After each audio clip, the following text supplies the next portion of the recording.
तो साक्षी गोपाल मंदिर बड़ा रहस्यमयी है। जितना रहस्यमयी है उतना ही भक्ति भावपूर्ण है। साक्षी गोपाल, ये एक वार्ड को दो पार्ट में डिवाइड करो तो एक साक्षी और एक है गोपाल।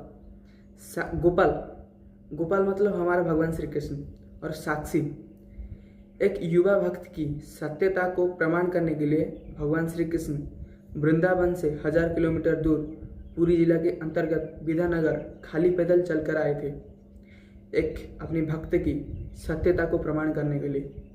जी हाँ दोस्तों, एक ये कहानी को सुनने के बाद ना आपको पता चल जाएगा, आपको यकीन हो जाएगा भगवान जरूर है। हरे कृष्ण दोस्तों, मैं हूँ शुभम साई।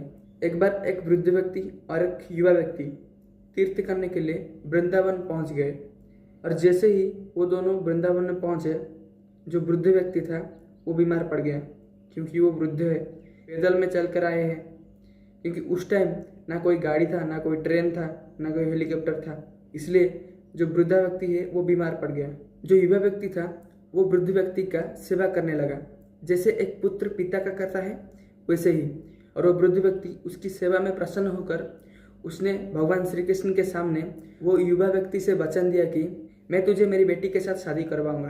तो वो दोनों जैसे ही घर लौटे ना, वृद्ध व्यक्ति का मन सामाजिक दबाव से चेंज हो गया, और एक दिन वृद्ध व्यक्ति ने पंचायत बुलाए, एक सभा बुलाए, पंचायत को बुलाए, और वो वृद्ध व्यक्ति ने पंचायत के सामने अपनी वचन का इनकार कर दिया। तो बाकी सारे जो लोग थे, सभा के जो लोग थे, वो सब युवा के ऊपर हंसने लगे, और उन्होंने कहा कि यदि सच में भगवान के सामने वादा हुआ था तो उन्हें ही गवाह बना कर ले आओ। एक तो वो युवा है, वो दौड़ पड़े वृंदावन की ओर, और वृंदावन पहुंच गया और भगवान के सामने रोने लगा। उसका प्रॉब्लम जो है वो बताया भगवान को, और भगवान उसकी श्रद्धा और भक्ति से बड़े प्रसन्न हुए। कथा के अनुसार भगवान ने कहा, मैं तेरे साथ चलूँगा, मैं तेरे पीछे पीछे चलूँगा, और नियम ये है कि मैं तेरे पीछे आऊँगा और कभी पीछे मुड़कर मत देखना। यदि तू पीछे मुड़कर देख लेता है तो मैं उसी स्थान पर पत्थर हो जाऊँगा। बस मेरी चरणों की धुन सुनते हुए आगे बढ़ते रहना। युवक ये कहकर चल पड़ा, और रास्ते से उसे ये दिव्य ध्वनि विश्वास दिला रहती थी कि भगवान उसके साथ आ रहे हैं, उसके पीछे पीछे आ रहे हैं। लेकिन गांव के सामने पहुंचते ही रेत भर मार्ग पर वो ध्वनि अचानक बंद हो गई। चिंता और भय में डूबकर युवक खुद को रोक न सका, और वो पीछे मुड़ गया। उसी स्थान भगवान वहीं स्थिर हो गए।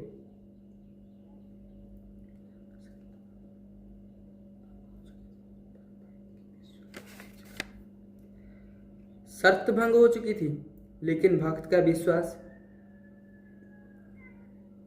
शर्त भंग हो चुकी थी, लेकिन भक्त का विश्वास शर्त भंग हो चुकी थी, लेकिन भक्त का विश्वास जीत चुका था। भगवान श्री कृष्ण अब गवाही देने पहुंच चुके थे। यदि एक व्यक्ति मन से भगवान को पुकारता है ना, तो भगवान जरूर सुनते हैं। तो भगवान श्री कृष्ण अपने भक्त की सत्यता को प्रमाण करने के लिए भगवान श्री कृष्ण वृंदावन से विद्यानगर तक, जो कि आज की डेट में साक्षी गोपाल के नाम से जाना जाता है, वहाँ तक साक्षी बनकर आए थे अपने भक्त की सत्यता को प्रमाण करने के लिए। इसलिए उनको साक्षी गोपाल भी कहा जाता है।